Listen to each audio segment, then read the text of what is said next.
Well, hello everyone. This is Randy in Black Women's Blueprint doing our book club, and I know this is technically our first meeting because last week we had some technical difficulties, but we've got it worked out.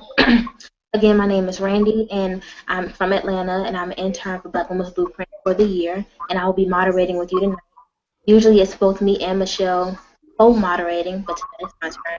And any introduction from our book group would be helpful so everybody can know who's in the circle and who's reading and will be discussing with us tonight.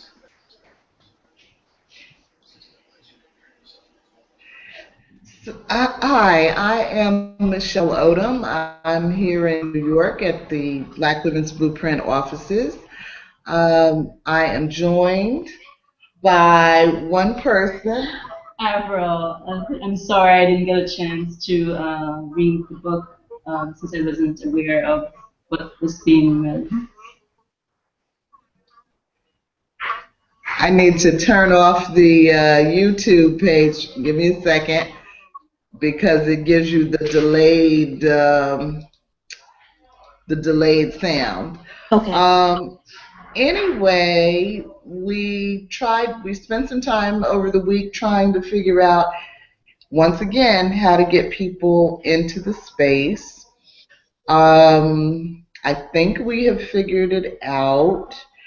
And if you receive the invitation on Facebook, if you look at the description of the invitation, there are some steps there to actually get into the Google Hangout space. And basically, after you receive the invitation and click yes, refresh your page and see where it says join the Hangout, and that will let you come into the discussion if you want to be in the discussion. So for now, it is Randy, Michelle, and Avril, and it looks like looks like we have a couple of viewers on YouTube, Randy, but I can't tell that they're trying to get into the space. Okay. So, okay. Back to you, Randy. Okay, so we are reading At the Dark End of the Street, Black Women, Rape and Resistance, A New History of the Civil Rights Movement from Rosa Parks to the Rise of Black Power by Danielle McGuire. And our sessions it started June 3rd, and they last until July 29th. They are from 6:30 to 8. So to jumpstart us off on discussions, last week we had some discussion questions towards the book, and we didn't really get to talk about them. So I would like to start off by seeing how everyone feels about the fact that this author is a white woman. Does it matter that she is retelling this history as a white woman? Is this helpful as an ally, or how did anybody feel when they found out that she was, or she looks to be a white woman? How did anyone feel about that? Um, well, I don't know if April has any feelings yet. She's just becoming familiar with the book and what we're doing. So maybe it's up to you and me, Randy, to kind of tackle that question. Um, I think for I, I think for me, um, when I first heard about the book a couple of years ago, and my first reaction was, that I'm in a frame of mind or in the mood to read a white woman's opinion about black women. And actually, I was in another online study group, and we were trying to decide what the next book was that we should read. And so this was one of the suggestions, because the book At the Dark End of the Street was actually published in 2010. So I really, I kind of felt like I needed to get myself in a mood to deal with whatever might be the case. But I've uh, I've gotten there. I've gotten there. I've actually read the book already, and and I think she does a pretty good job of dealing with what is our history. It's still, for me, I guess I guess I wonder why white people seem to be so fascinated with Black history. Um, but in a lot of ways, it's our history. Our histories are so tangled up at this point, so interwoven at this point, um, that you really can't tell one story without telling the other. A lot of what she's doing in this book is talking about the behavior of white men. Well, that's her story. It's her story to tell. And, we happen to be a part of it. So I don't know. I'm okay with it. I wanted to create some space, though, in the group to have a few minutes to talk about this, because I think for different people it'll bring up different issues. And I was hoping that we wouldn't have to talk about it every week. Yeah. Does it bring up anything for you, Randy? Well, I had just heard about the book when Farah had mentioned the book club, so I had absolutely no idea that this book was out here, and so I had no idea that the author was a white woman or perceived white woman until you brought it up, Michelle, in the discussion questions last week. I had absolutely no idea, and when I started reading the book, I can't say I was skeptical. I've watched for a lot of our classes, when I was in school, like the Black Power mixtape. It was a white director or a Swedish director who produced that whole film, and so I had kind of been introduced to white people being the forefront of Black people having a space to talk about the history, and so I was more concerned about whether this book was historical or was she going to write this from a first person. Like when I was looking up this history, I felt like a white woman. Like I didn't want to really hear about how she was feeling during this, like while looking this up, because it's not about white people. It's not about her. And so when I read the prologue and the first chapter, I realized that it was very much straight to the point. It seemed to be very sincere and honest with the history that she introduced. Because I have never heard any of this. I never knew that Rosa Parks was such an activist like she was. That's not what we're taught in school. That's not what I was taught, not even in college. And I thought I was getting the type of education that was cream of the crop, you know. And so the fact that this book is 4 years old, and I've been in school for that long in college, I felt really, I don't know, I was really mad that I hadn't heard about this at all. I had absolutely no idea about this history. And so her being white didn't really take so much of a forefront as the fact that I was learning something about this. And at the back of the book, I seen the index. She cited all her sources, and it's given me the time and space to be able to look up this stuff on my own and to learn more than maybe what she could be able to put in a book, because I'm sure there are limitations that authors have in general. And so I feel like it'd be more of a learning experience. I'm not so worried about her being white as long as it doesn't come about how this history makes her feel. I'm not, I'm not really into that. So. Yeah, great.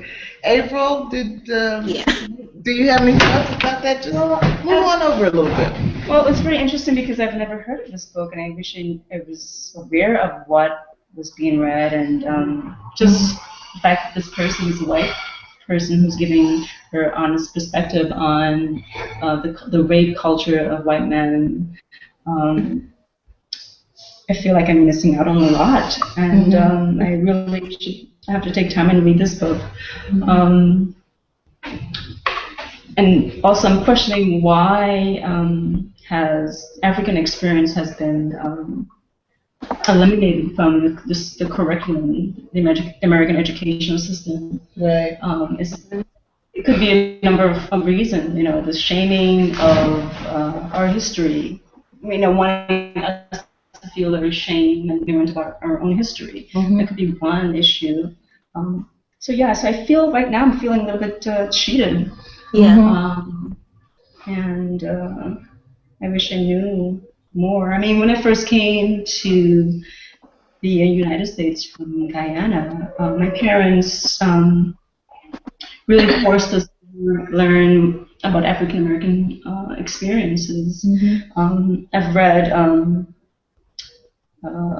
quite a few books on the African American experience. One book that I read was Death in the Promised Land, about the Oklahoma bombing, and a lot of the cities in Oklahoma and the villages, black community that was burned down in the early 1900s. I was also introduced to Henry Louis Gates Jr. at a very early age too, but these books were introduced to me by my parents or by African Americans in my community. And I always questioned why it wasn't part of the educational curriculum. Right. Right. That's a great point. That's a great point, Randie, that even with you being in school, Randie just graduated from college. During the period that this book was on the market, that still it wasn't a part of your curriculum. So it brings up some feelings, but I think when when you realize that it's a part of our story that we need to know, whoever's telling it. Right. And as you said, Randie, just right from the very beginning, you start learning things, and that's kind of shocking, especially when you're like me and you think you know everything already.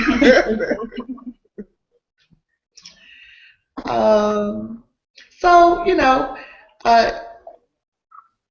I think maybe what we can do is, as other people figure out how to come into the group, because we're going to be playing with this technology, for the entire session, it seems like.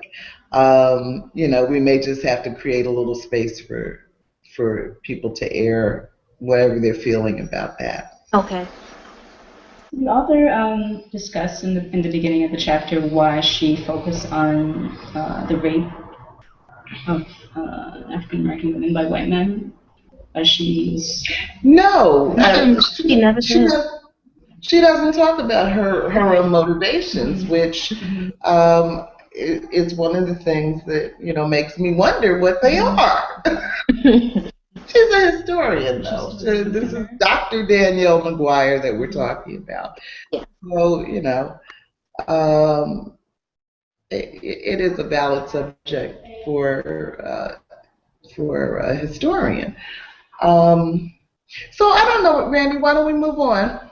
Okay.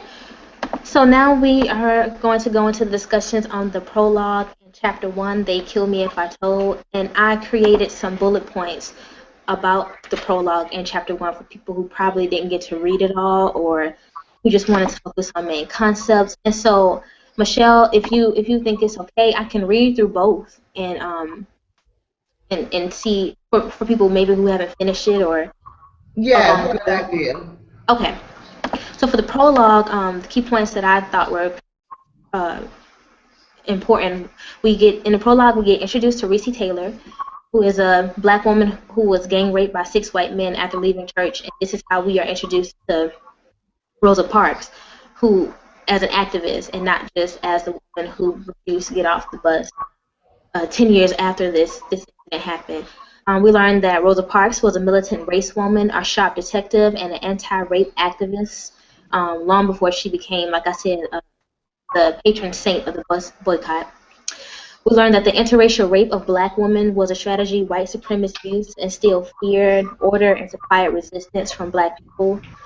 We learned that Ms. Taylor's rape was not unusual, especially during the Depression and the Jim Crow era. We learned that against common belief, black women were not quiet about being raped. And then Dr. Danielle gives a review of some of the chapters in the book. And so chapter 2 and 3 reveal the history of the Montgomery campaign as a women's movement.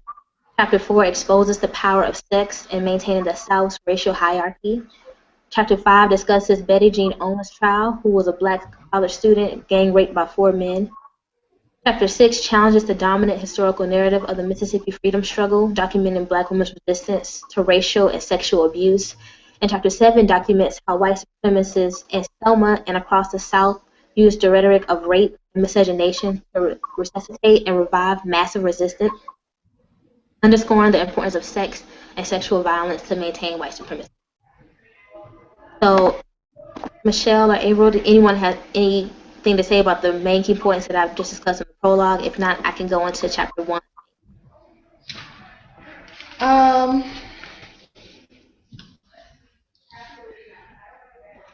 I guess I would just add that one of the things that struck me in the telling of the story about Reese Taylor as she presents it in the prologue was just that when Reese was kidnapped or taken by the 6 white men,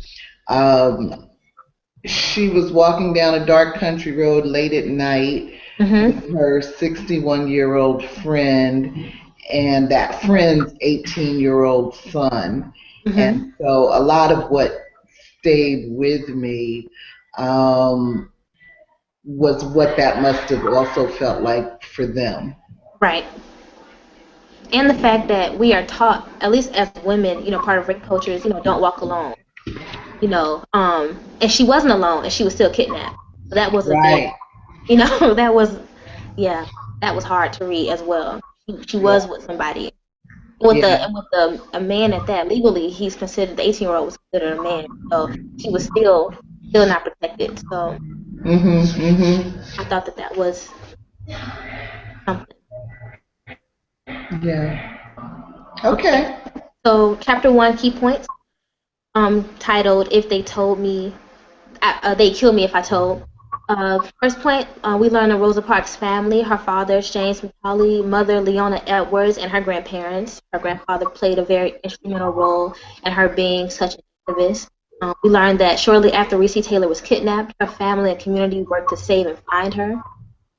Reese Taylor's attackers were sought after and questioned, but were eventually released, free to roam the city, leaving Reese afraid for her safety.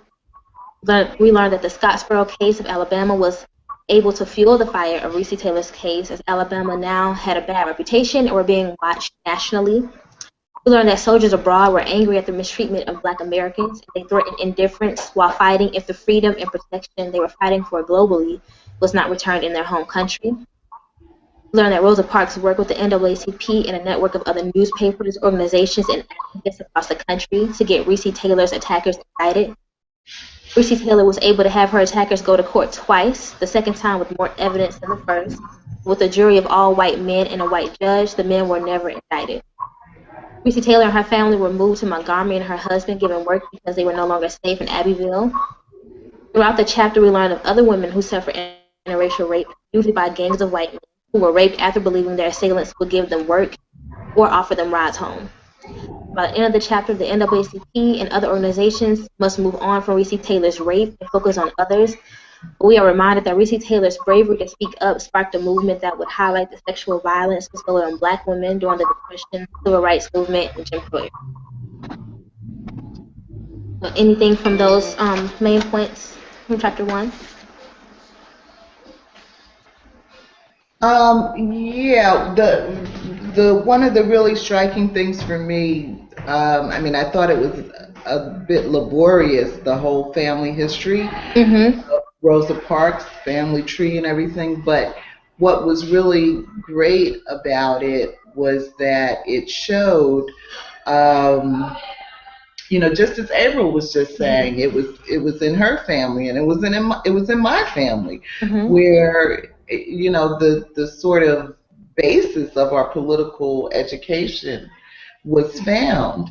And in the case of Rosa Parks, certainly her grandfather on her mother's side, but there were others who were very light-skinned and had a whole history of interracial rape and consensual sex in their history going back to slavery.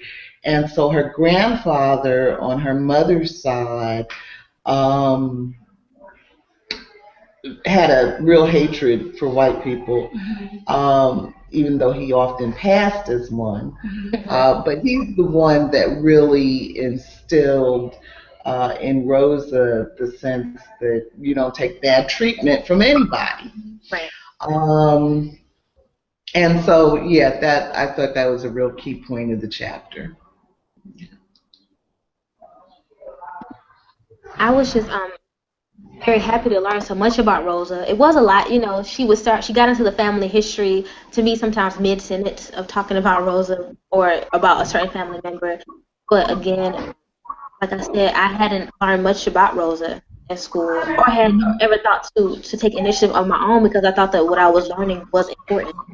And so it allowed me to see her as human, as a woman. She is married, she has a preference, so it made her a lot more relatable. Yes. As a person, by learning of her history and her grandparents, or her parents. Yes.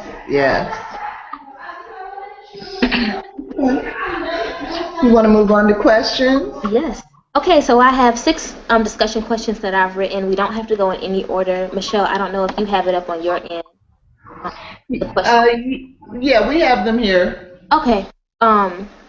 In case you want to look at a certain one first, then I can just start.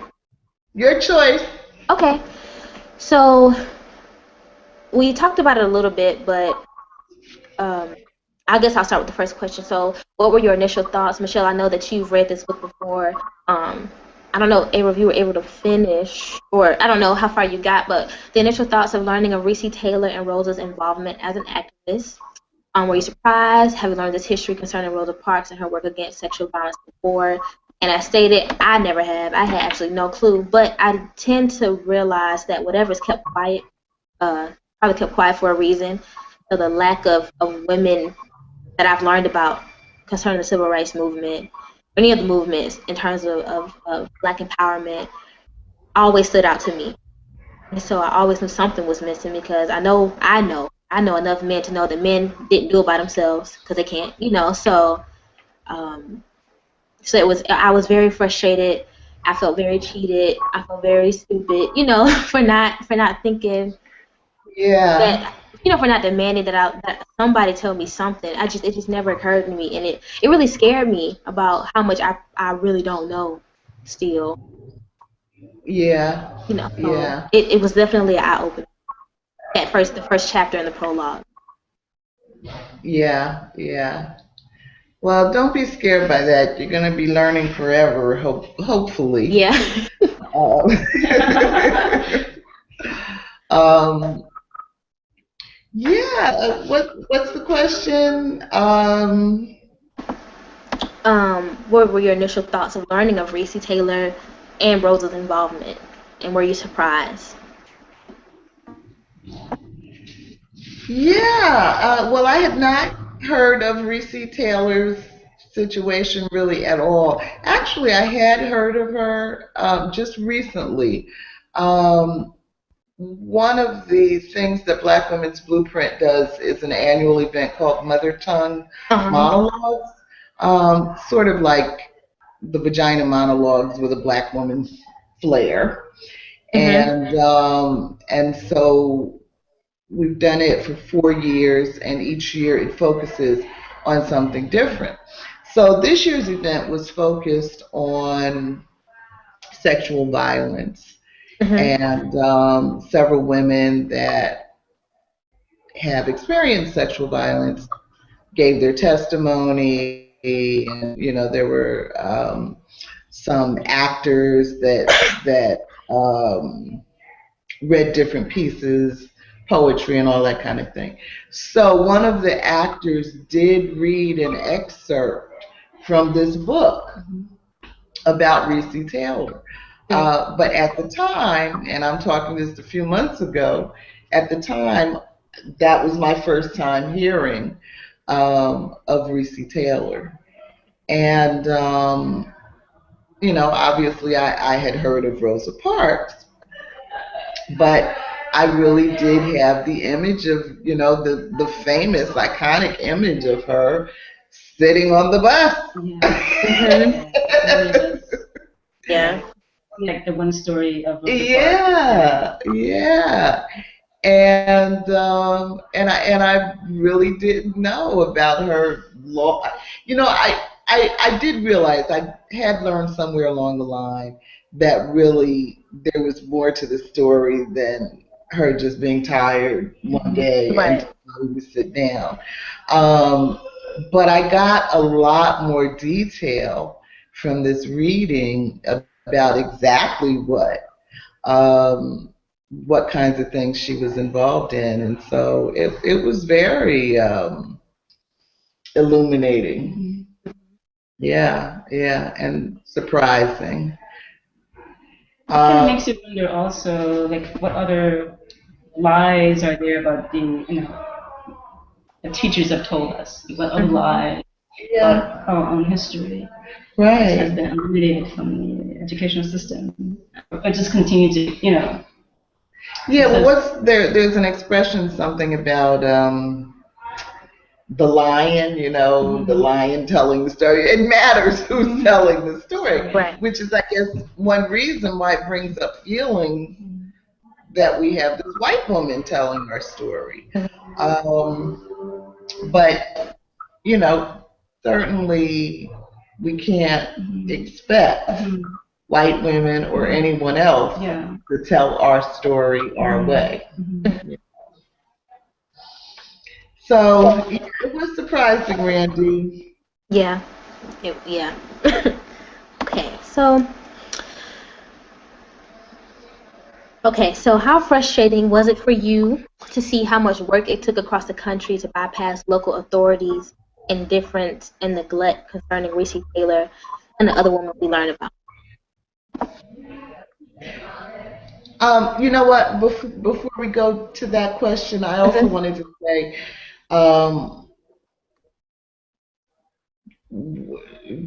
the piece in the telling of Reese Taylor's story about how once the sheriff called in the guy Hugo Wilson, Mhm. which is the first person that Reese they were identified. Uh-huh. And this guy, Reese Taylor, for April's sake, was gang raped by 6 white men. So um, she knew the car they had picked her up in, and she was able to identify the men, even though she didn't know their name. So when they brought in the first guy, Hugo Wilson, I think his name was, he admitted that he and his friends picked her up, took her out to some dark patch, but he said that they paid her for sex. And so the sheriff sent him home. No arrest, no, no nothing. And so, so that was pretty striking. There's also a term that came out of that section called alley bats that I had never heard. Had you ever heard of that, Randy? Nope, I did not. But it sounds Southern, so. Yeah, it does. And those are white men who prowl around looking for black women, either for coerced or consensual relations. So, yeah. And what's the next question? I asked how frustrating was it for you to see how much work it took across the country to bypass local authorities' indifference in Abbeville, Alabama, concerning Reese Taylor and the other women we learn about? I don't know. I didn't find that piece frustrating as much as I did empowering. I mean, I thought it was great. So this whole national campaign got sparked to defend Reese Taylor. Rosa Parks being the lead organizer, E.D. Nixon with the Montgomery. It wasn't called the Montgomery Improvement Association, but it was the precursor to that. I thought it was great that this was still a time in our history when black people cared enough about each other and were in touch enough with what they were feeling to be justifiably outraged and willing to do whatever they could to organize around it. So yeah, it was a lot of work. Yeah. But I didn't find it frustrating. I found it encouraging. What about you, Randy? Well, that part, I thought was great that she was that the NAACP and Rosa was able to find all these people across the country in New York and Memphis really stand up for Reese Taylor and to letters from soldiers and men who advocated for Reese as well. But I was frustrated because they kept bringing up Reese Taylor still had to live there. Her attackers were still walking through the city. Like she really wasn't safe, and it was really frustrating. Even though I know, obviously it's history, so it's over with. But like I'm on edge, like worried about her. Are they gonna kidnap her again? Right. Her, family. They lynch anybody for any reason, and so just, I found myself having a lot of anxiety trying to figure out how safe she was, and how unfair it was. But this is the history of this country, and so it is what it is. But I was frustrated, like, oh my God, I really don't want her to get kidnapped again. Like I just that's all I kept thinking about because I hadn't heard of her, so I wasn't sure how her story ended, until I finished the first chapter. Yeah. You coming? No, well, I was thinking about, someone like Rizzi who, complained about being raped at the time.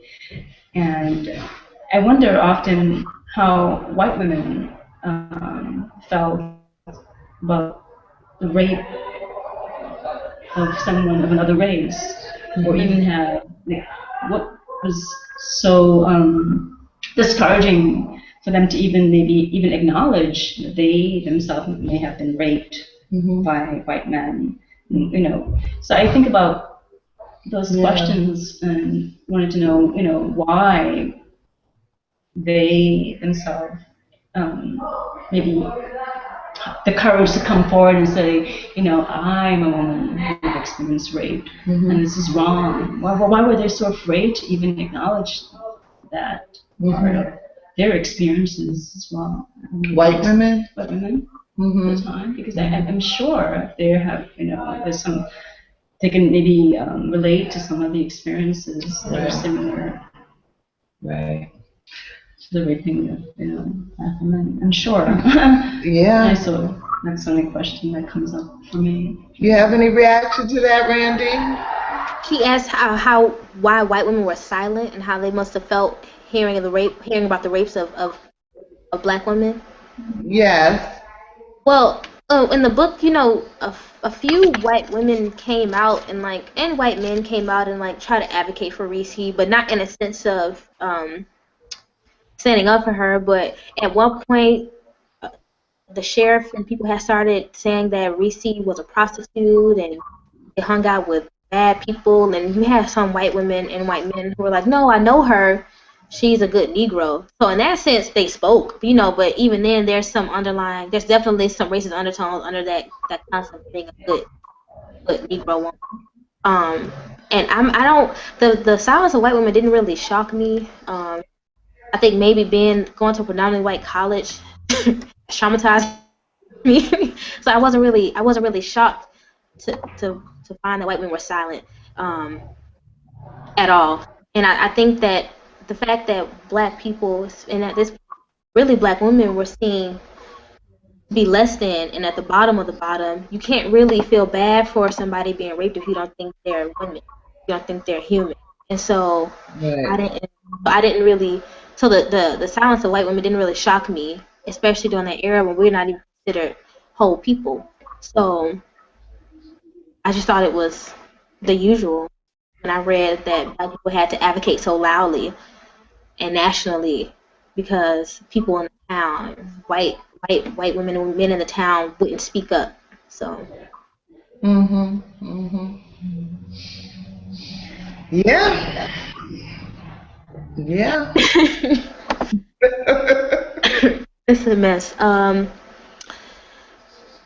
So do you think that the history of sexual violence coming from white men in power has something to do with black women distrust of authority figures, particularly police officers? Yeah. Yeah.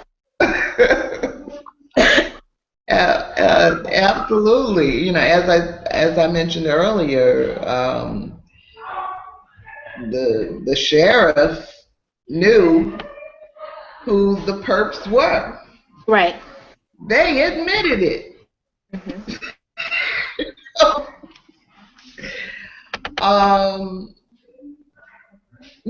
And ultimately none of this led to a conviction.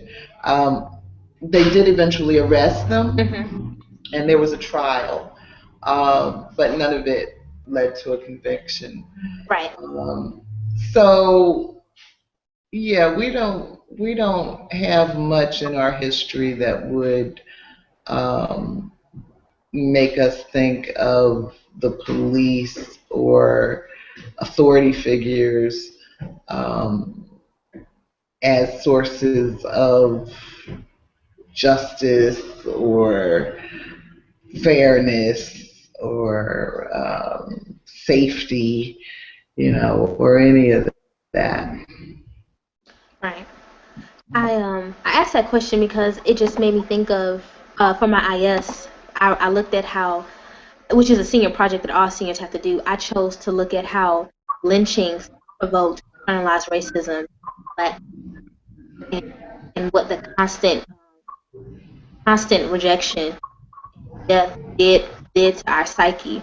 And so books like this and history like this make me realize how much we have internalized, not just distrust for police, but anti-blackness blacks have with Right. each other. And just the difference between being one of those black people and being like not, and the our colorism issues that come up. And it just made me really think about how a lot of stuff don't leave us, even if we don't know. Like, I didn't know the history of the sexual violence and how rampant it was. Obviously it was, but I had no idea that there was something there for me to learn. But Right. either way, I've internalized that fear of police anyway, and that fear of white men anyway, or just men in general as a woman. And so it really stuck out to me how something carry on with us, even if we don't remember why. Right. Because it's in our bones. Right. And our grandparents pass it down, and like to keep us from playing in the front yard. My grandmother used to tell us KKK would come and get us if we didn't stay in the back. I didn't know what KKK was, but she was referencing a few, years ago when all the children in Atlanta were murdered, and they blamed, I think they like convicted this black man, but nobody in the neighborhood believed it was the black. They knew it was KKK. They just knew it was, and my grandmother used that history to keep us in the backyard. And so little things like that stuck with us. And it just made me, that's why I wanted to ask that question, pose that question. Yeah. And as much as I know, I still don't have good sense.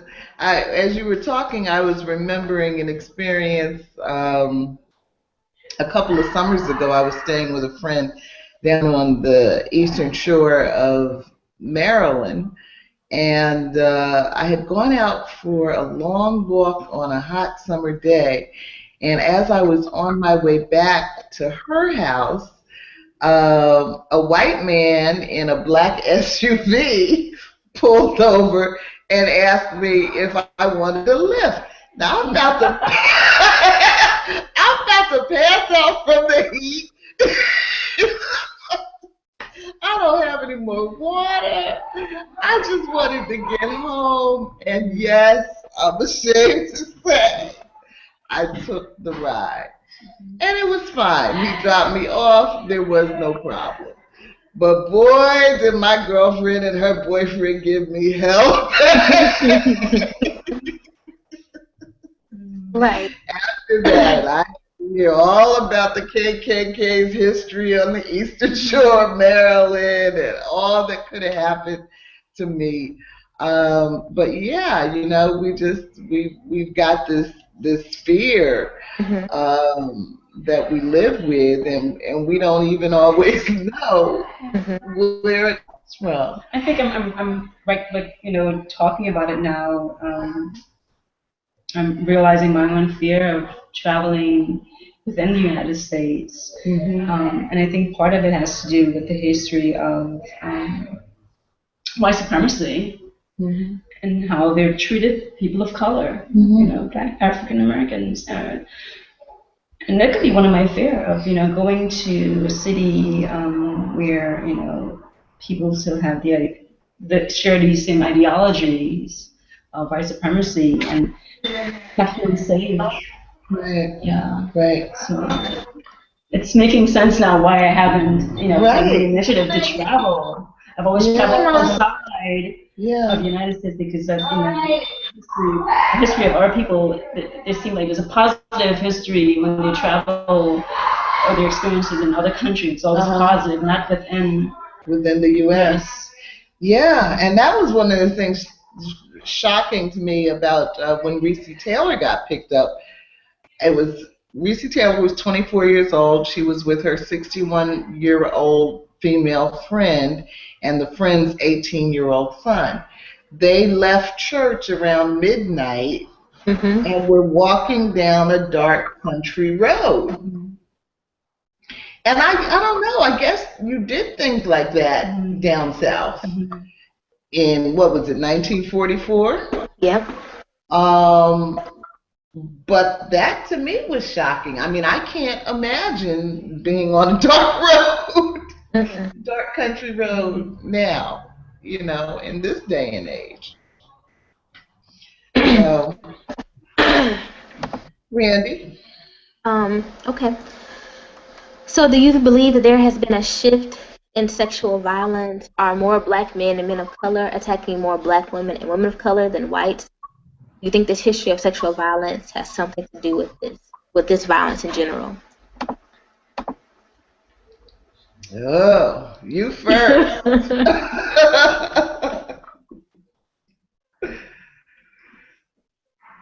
You first. Well, I mean, honestly, before college, all of my villains have been black, have been black men. I think that's true for anybody in a community where people look like them.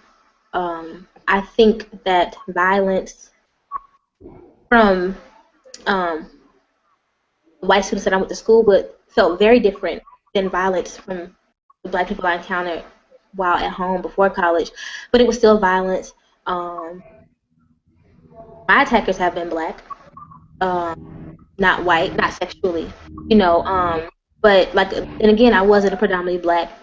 I grew up in a predominantly black household, and black community. Um, Globally, country-wise, I don't.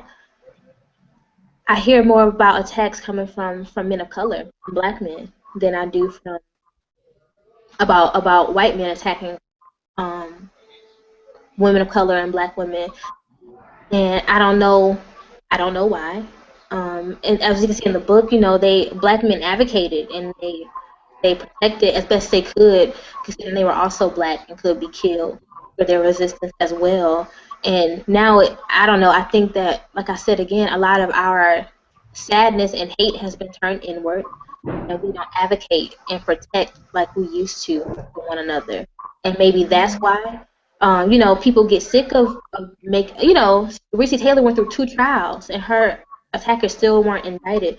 And Right. people, I think that weighs heavy on people, and they're like, well, they start to believe, that black women, aren't worthy of being protected, or aren't really women, so it's okay. And I think that we internalize a lot more than we say. I think that is why there's been, to me, a shift in violence. Right. So, Right. Well, Yeah, I always experience cognitive dissonance about, the of women. Um, and I don't believe that, rape of women is just, it's one culture.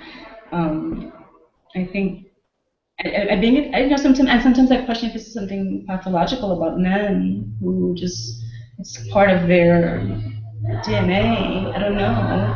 So I do question that if it's something that's in their genetic makeup that makes them, violent. right. And then you have other men who have, don't have Right. that belief, that uh, don't behave in that sense. Mhm. So I know sometimes I do wonder if it's something genetically. Mhm. You do have to question genetics and biology and so forth. Mhm. Yeah. Um. Well, that's interesting. Um. I don't know. I guess like you, Randy. Really, most of the stories of sexual violence that I have ever heard about in my lifetime have been about black men or boys um, raping black women or girls or boys. Um, and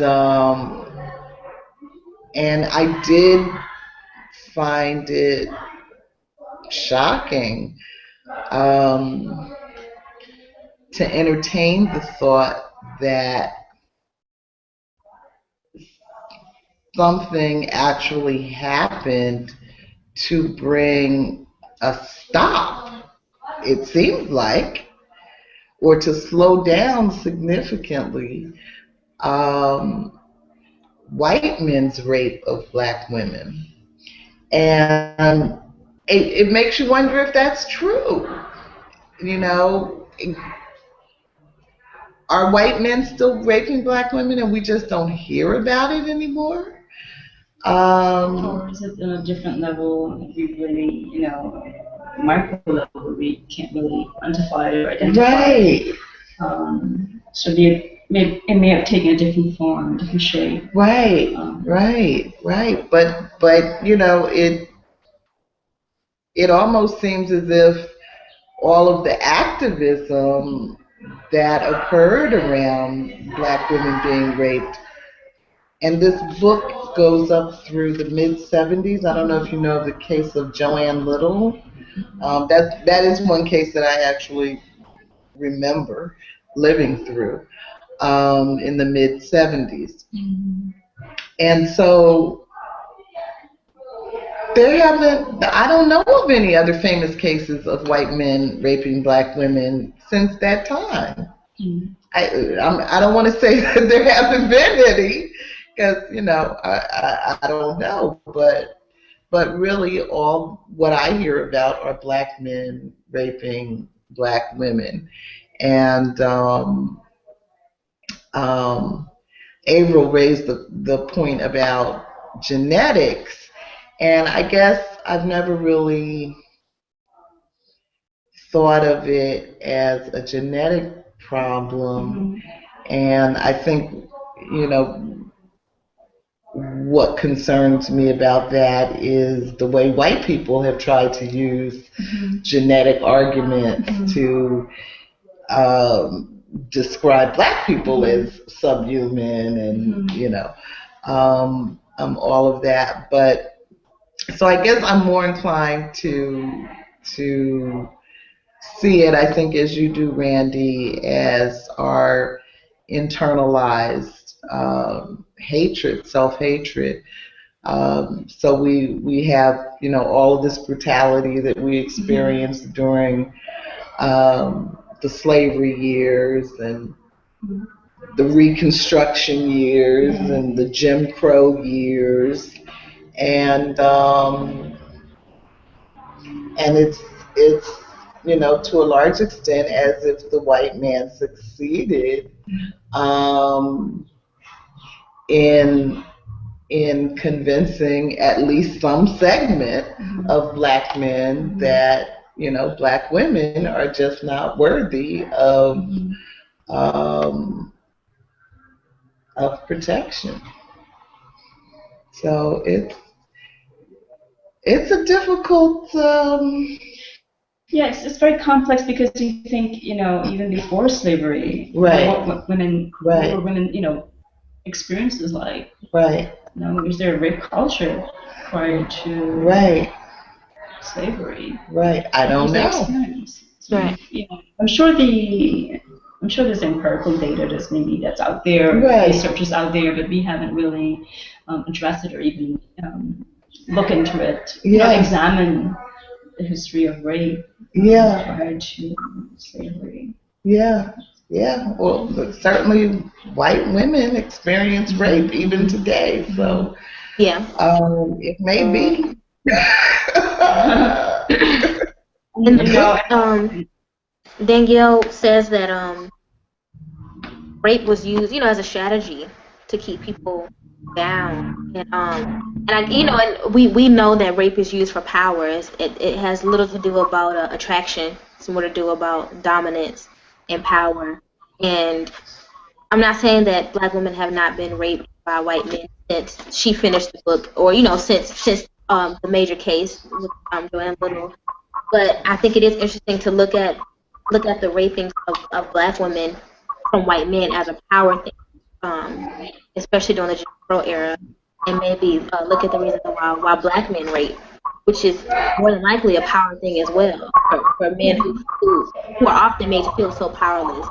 Right. Are not as manly. Not saying that rape makes you masculine, but rape is a power struggle, basically. Right.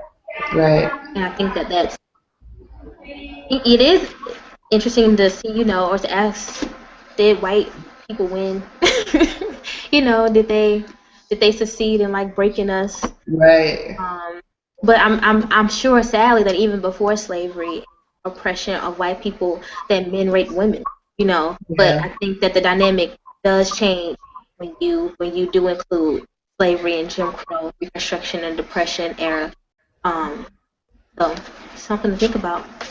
Mhm. Mhm. Okay. um, okay, so knowing what we know now about from the prologue in chapter 1, why do you believe knowing this history now is important? And what can we do, Michelle, maybe in Black Women's Blueprint or any of our other organizations, or just in general, with this history now that we know about it? Randy, can you excuse me for a minute and you and Abe Yeah. about that? Yeah. Okay. So just repeat the question for me. Okay. Knowing what we know now from the prologue in chapter 1, just basically by Reese Taylor and Rosa Parks and other sexual violent cases dealt with sexual violence of Black women. Why do you believe knowing this history is important, and what can we do now with this history now that we know? I think it's important for a culture, for us, for society to acknowledge that there is a culture of rape or misogyny against women. I think it's important to educate our young, girls or young, Mm-hmm. females and male about the history of rape, and to at least have them be aware of it. I think awareness is very important, and then acknowledging that this culture does exist and has always existed, Mm-hmm. and maybe acknowledging it and having this awareness will open up more dialogue around the topic of rape against Black women. Well, I definitely plan on. I've texted so many people and screenshotted this book. Read this book right now. Like making sure people know that it's out here. I plan on messaging some of my professors that I still keep in contact with to ask them have they heard about this book and its history. Because I do think it's important to talk about. My daughters and sons will definitely know about this history, and it's made me just want to be a little bit more proactive and I guess double checking the history that this country obviously allows us to know and seeing if there's anything else I'm missing. Because I obviously can't count on school to make sure that I know this, you know. So it's just made me if anything it's made me more militant. Oh, good. uh, okay, you ready for the next question? Yeah, did you want to answer it? What was it? Knowing what we know now from the prologue in chapter 1, why do you believe knowing this history is important and what can we do with it? Oh.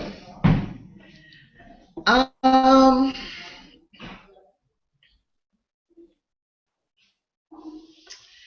I think that knowing the history, I think even from the prologue in chapter 1, we are given an image of Black women as strong. Mm-hmm. I hear my Miss Sealy voice. We are strong. But you really get the image of Black women as strong and powerful and capable. As much as we were being raped Mm-hmm. and abused, um, we were also standing up for each other in powerful Mm-hmm. ways. Um, as I said earlier, I think I said earlier, it must have felt so good to Reese Taylor and her family to know that there was this whole national campaign um, there to support them. I think you mentioned, Randy, that ultimately they left Abbeville, um, and they did it with support from the community, from the national campaign. Um, so I think that white supremacy through and through is about making us feel powerless. Like even the point about how the white men picked Reese Taylor up, out on the dark road, accompanied by other people, which to me is a message to all of them, that you are powerless. You can't do anything about this. The sheriff doesn't arrest anybody initially. Another message of you are powerless. Yeah, it kind of like reinforces Yeah. white supremacy ideology that the locus of the problem reside in the victim. Right. It's external. Right. It's external. It's not internal. It's not the victim's problem. It's a broader. It's their. Yeah. It's on them. Yeah. It's on Yeah. the person who's doing, the violating. Yes. The person who's violating you. Yeah. So we want to have this at least have people or have these discussions so people can be aware that the problem it doesn't reside in them. It's external. Absolutely. Absolutely. And so, I think that the reason that you don't know this history, that I don't know this history, that we don't know this history is because knowing this history gives us a sense of we can do some things. Right. Not totally powerless. We're pretty amazing when you think about it. And so that's why I think that it's important that we know this history, because we need all the reinforcements we can get, that we do have the capacity for some agency in our own lives, in our own community. We need to reinforce and counter all of the messages to the contrary that tell us we can't. Right. So that's why this stuff is not included in our school curriculums. What can we do with the history now that we know it? We can share it. We can spread the news. I mean, you made the point, Randy, that I guess it was almost odd to see black men as a part of the advocacy movement defending black women. And so our generation, not to say that you and I are in the same generation, Randy, but really, even from my generation, we're not used to seeing black men be our supporters. It happens. I say all the time that I had a really wonderful father, and I was blessed in that way. But for the most part, the other black men that have come through my life, I could pretty much live without most of them. And so from my generation, what we can see are the values and practices that we have lost as a community. So when we know our history, what can we do with it? I think we can share it. I think we can remind each other of what we're capable of doing and try to figure out how to get back on a road where we can affirm each other. I also wanted, as a book group, I wanted us to read this book because so much of the work that Black Women's Blueprint does is about sexual violence and ending rape culture, and um, and I think we're remiss in doing that work if we don't have sort of the solid foundation that McGuire gives us in this text. So one thing we can do is arm advocates. Right. Well, there was only one more discussion question, and we've been going back and forth actually over it. And that question was, were you surprised to learn of Black male advocates concerning justice for Black women? We've kind of touched on that a lot. I was incredibly surprised to hear. But of course, husbands will take up for their wives. Ideally, we hope so, and brothers for their sisters and cousins. But again, that's just not the stories we hear about. Usually, Black men are telling us, be quiet, we're too sensitive. If we didn't dress this way or talk this way, if we didn't walk by ourselves. They're usually giving reasons for our rapes and our assaults rather than taking up for us. And so I was very surprised when I read that the soldiers had written letters and were threatening to not fight if they hadn't indicted Recy Taylor's rapist. And I was like, oh, and I was like, oh, okay, so those men were around. Maybe they still are, So and I did feel powerful learning that history, which is probably why I haven't learned it. So was it anybody have anything else to say that we haven't touched on already about Black men advocating? Well, I guess I wasn't as surprised. I would be surprised if Black men were advocating on behalf of Black women in 2014. I was not surprised at all to see them doing that in 1944. In fact, recently, you've heard of Obama's My Brother's Keeper initiative around Black men.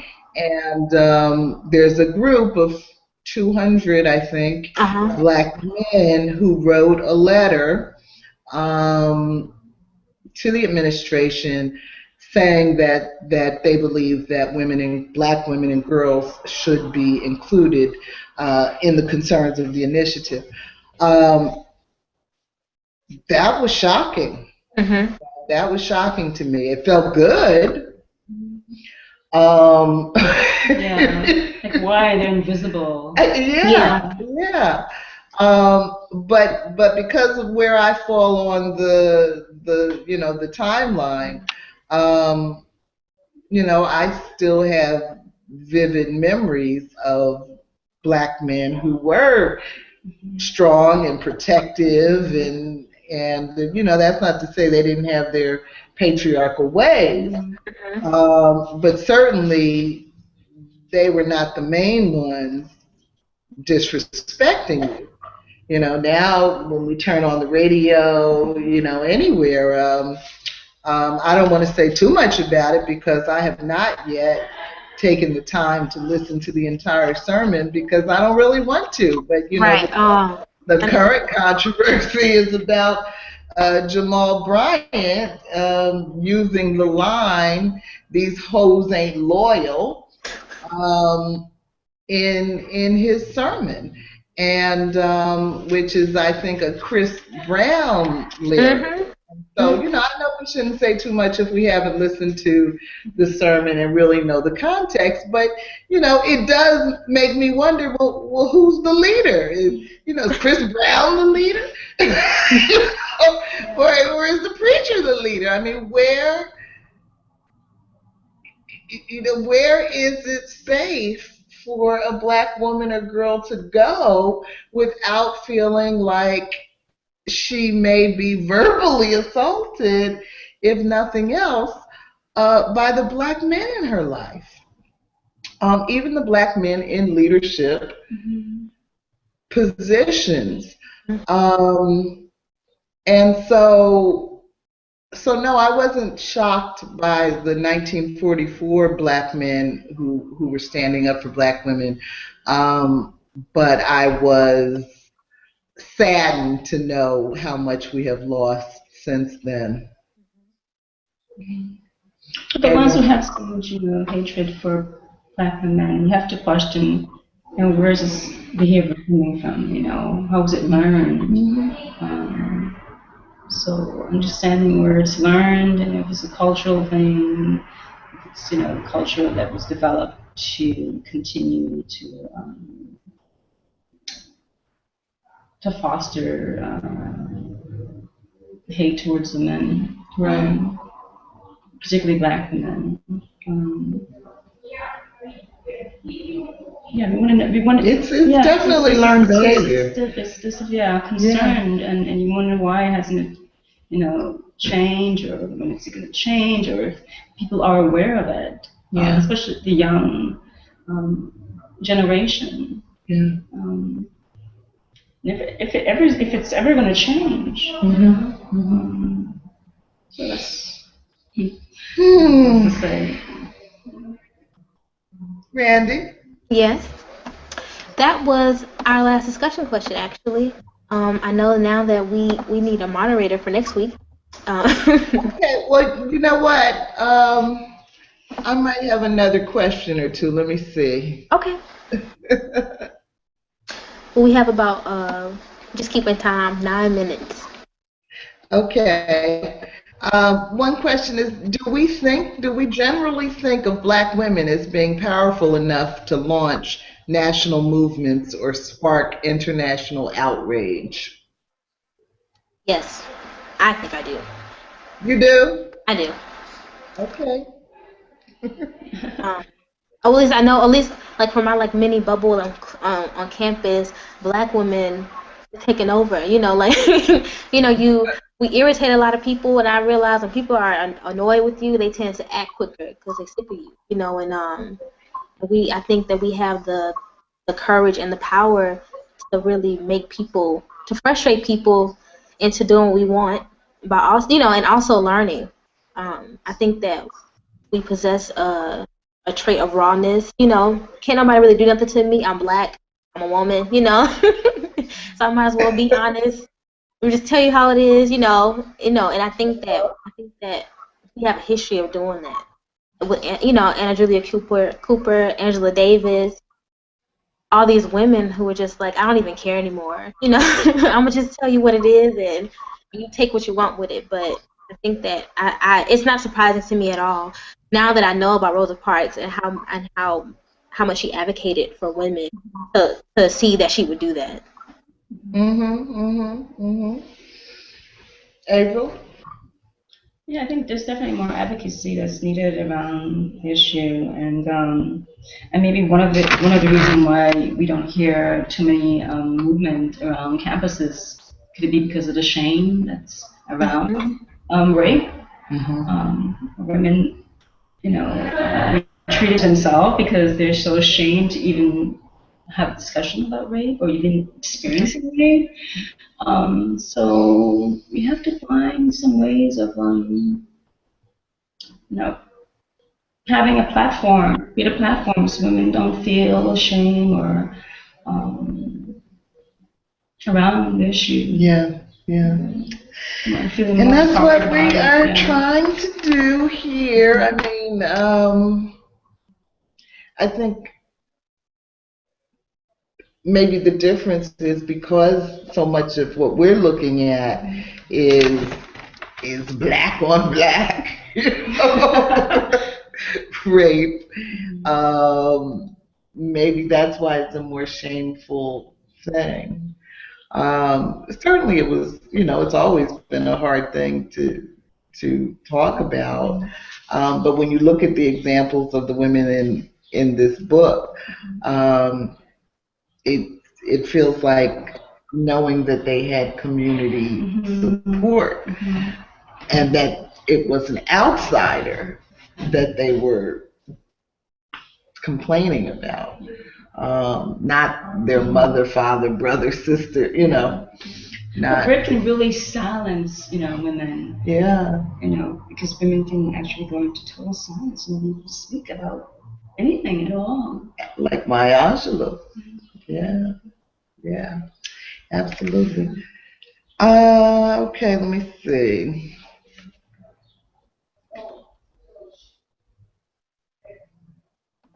Oh, this was a point. She talks quite a bit about how the civil rights movement has been presented as a struggle between black and white men, but that the real story um, has not ever been written, and that the real story is that so much of what happened in the movement was sparked by cases of rape that created organizations that were then able to confront other things. Um, and so I don't know. It strikes me as a fantastic claim, and I don't claim to be a historian. She does, and so maybe we should just say she's right. But I wonder, is that really true? I know that one of the things Farah feels about the book is that um, it doesn't give enough credit to Black women that have written historical books about Black women. And so I don't know. I mean, you're a more recent graduate than me, Randy. So what do you think about that? I mean, I definitely agree with. I do believe now after because she between the prologue and the first chapter, she names a lot of trials, a lot of sexual violent cases, pertaining Black women, and a lot of NAACP and SNCC and all those organizations that came out of the civil rights movement involvement. And so I do believe that I don't know if sexual violence of Black women was the main thing that sparked the civil rights movement, but it does seem to be right up there with it. So, um, in that way, I can't really disagree with her. But then again, I haven't. This is my first time really learning about sexual violence and how it was used as a strategy by white supremacists concerning Black women. And so I haven't read enough either way. And even the Black feminist authors that I've read, like Deborah Gray White and Melissa Harris Perry, who came out with the Sister Citizen book. The history when it comes to rape and sexual violence, the focus seemed to only be dealing with slavery. So Right. and not really with the civil rights movement or 60s or 70s. And so that's something to think about. So she doesn't mention from what I've read so far anything about Black women who've written on this topic. But from what I've read of Black women, I know I haven't read it all. The only cases of sexual violence that come up is out of slavery. Right. So this gives me more of a, I don't know. This teaches me that it lasted obviously way longer than slavery. Right. So. Right. So she may be right. So hopefully, Farrah's going to show up at one of our sessions, and let's remember to pose that question to her. Right. Okay, let's see. This is more of a I guess a philosophical question. As I said, it was her maternal grandfather that taught Rosa Parks not to accept bad treatment from anybody. And in her family, he's the one that introduced her to Marcus Garvey and the teachings and all that kind of thing. So what do we do to our children when we enforce our power and authority over them with an iron fist. Um, can we nurture more Rosa Parks? Do we want to nurture more Rosa Parks? But can we do it? Are we teaching? What do you think? How would you answer that? What do we teach our children when we enforce our authority over them with an iron fist? You mean teach our children concerning history or sexual violence? Like which or the teacher? What are we teaching them about how to move through the world? Um, Sylvester Edwards was very clear. You don't accept bad treatment from anybody. That's where Rosa Parks learned how to stand up for herself and how to stand up for other people. And my family was very much the same way. Um, and it has stayed with me a lifetime. So when I see parents, and I'm in New York City, so it's overrun with people. And when I see young women, as I did today, just speaking very harshly to their young children, threatening them, cussing at them. Um, it's hard to imagine that kid's going to grow up to be Rosa Parks. And we don't want to silence our young kids by mistreating them. Um, I mean, being a parent, being a black parent, and then we're taking many different factors, and these are the larger system, environment, unemployment, poverty, stress on the body, stress on the mind, psychological and emotional problems for women. Mm-hmm. It's a burden. It's a wear and tear on the mind. Mm-hmm. We definitely don't want to act violently towards our kids. Mm-hmm. I think we have to be very patient and very gentle, and we have to also, educate them about bad touch and good touch, and to speak up because you have a voice. So I think it has to be something that we have to start having these conversations with our kids at a very young age, particularly about bad touch and good touch, and allow them to express themselves freely and not silence them. Maybe we'll have more Rosa Parks. I hope so. I know you don't have any children, Randy, but do you have any feeling about that? I thought that what you said was interesting in terms of you seeing young mothers or women in general being very harsh towards their children, and it made me think about I was just reading Bell Hooks' Sisters of the Yam. I think Sisters of the Yam, and she brought that up about how parenting black women tend to parent harshly, not because their child is bad, but because of how their child acting out is seen through the public. You wanna prove that you're a good mother, that you're a good Negro woman, and so you have to make sure that your child is obedient, right? And docile, and responsible and respectful in public. And so again, I think that it's definitely easier said than done. But I honestly think that we as people, especially black people, internalize and project so much that we forget what the problem really is. Am I spanking my child because they're jumping up and down, or am I spanking my child because of how they're making me look to this couple sitting across from me? Because children, just from my cousins, my younger siblings, they're not really thinking about, am I making mommy look bad? It's not very, it's very self-absorbed. They're just in their own head.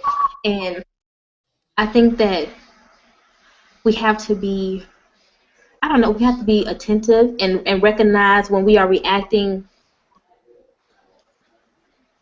out of projection, or when we're reacting, or are we reacting because this child needs to be disciplined. And I was spanked as a child, and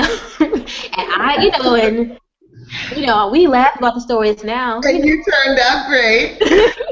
right, and I turned out fine. I think, but but I don't remember being like spanked just. My mom was a young mom. He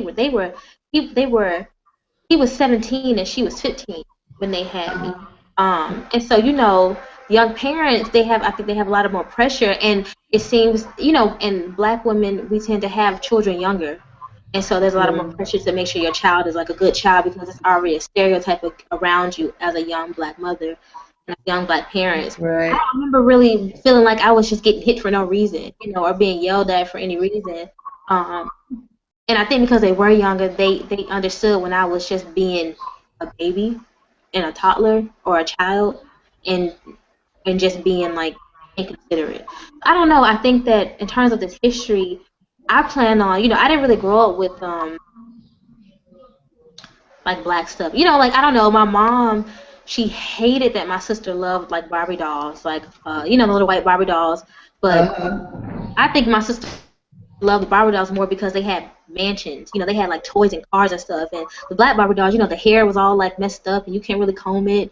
And water touches it and you can't do nothing with it no more. You end up cutting it off. And for like little things I saw there, but I think I really want to be more proactive in terms of showing them images, representation.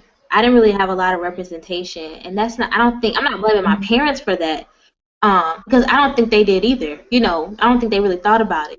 But now I Right. realize how representation, how important it is to see yourself in a positive image on TV, Yeah. and in your toys and in your books.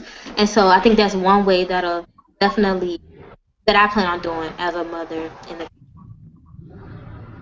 Good. Well, I'm glad to hear Yeah. it. Okay. I don't have anything else. Okay, well, now we're just a few minutes over, but that's okay. This should not take long. So selecting a moderator for next week, chapter 3, chapter 2. Chapter 2. Um, Mike, you want to do it, April? I would love to. However, I'm committed to so many things, Okay. military work, and I know I'm going to be away for some military duty coming up. So, Oh, yeah, okay. Okay. Well, we're so glad. We're so glad you joined us tonight, really.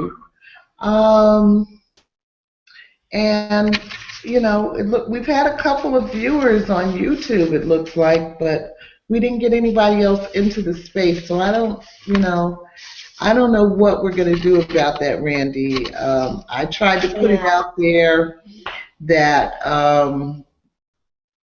that I was willing to do test runs with people during the week, um, but except for the man Labib that contacted me, I didn't hear from anybody else. So I don't really know if people are trying to come into the Hangout or not.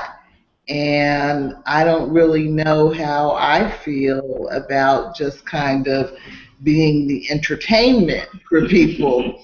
Um, my maybe I was going to say maybe a questionnaire, like when people have. Sometimes people get so busy during the week they want to go home and you ask them. But then Yeah, they may forget to have a discussion. So does the weekend work better? Or does yeah, but evening, late evening discussions work better?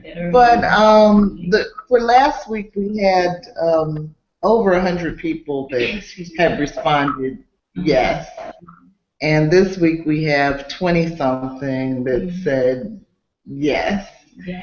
and so last week was definitely a technical problem. This week I'm not so sure. But my experience with social media is that most people like to be voyeurs. And, um, and so, sometimes I feel like putting on a show and sometimes I don't. And I know for me, I'm very shy when it comes to like having my voice. Yeah. On the internet, and Yeah. I'm just gonna go and saying the right things. I'm responding to the questions appropriately and so. Yeah. Yeah. I mean, and I'm not really shy. So, well, a little bit I am, but it's not that. It's it's just me. Either people want to do this or they don't. Right. And I did a group on Facebook, and I did two different books. One book was Malcolm X, The Life of Reinvention, Manning Marable's book. That was a very popular group. Started by Peter Matthews, and there were three co-facilitators, and we shared the facilitation with other members of the group, but there were like 600 people in that group. But on any given day, I'd say there probably were never more than maybe about 10 people that were active participants. Other people were just kind of there in the background. Then when we switched from focusing on a black man, Malcolm X, to focusing on a black woman, Rosa Parks, membership dropped to about 100 people. And still a very small number of those who were active participants. So I expect a small number to participate, but some. Yeah, you would like. And if we're gonna have none, then I have to figure out how I feel about that. Anyway, Randy, I guess I'll take on chapter 2. Okay. Until we can figure out what we're doing. And I'm gonna get the book and read. Avril said she's gonna get the book. When I have time, and if you still have a discussion, I will participate. Great. Yeah. Great. And again, people that are in New York are welcome to join us here at 279 Empire Boulevard in beautiful Crown Heights, Brooklyn. 6:30 p.m. on Tuesday.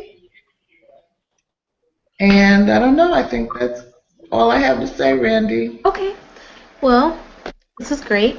I enjoyed this discussion. I guess we will see everybody next week. Thank you for allowing me to be part of it.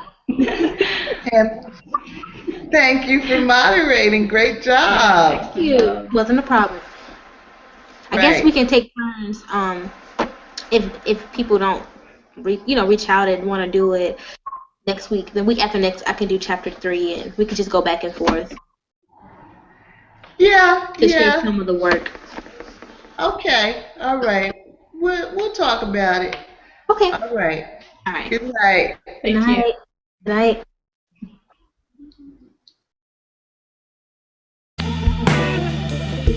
Thank you.